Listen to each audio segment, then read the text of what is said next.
आमाको त के कुरा गर्नु दिदी, आमा त महान हुनुहुन्छ। त्यसो भए सुनाऊ आमाको लागि केही लाइनहरू।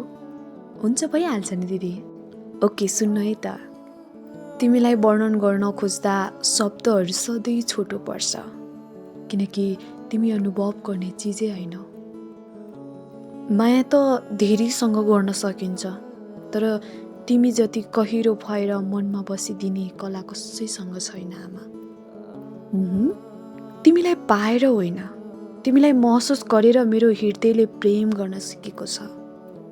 तिमी भित्र एउटा यस्तो शक्ति छ जसलाई वर्णन गर्न चाहे शब्दले जित्न सक्दैन, तर मौनताले सबै बताइदिन्छ।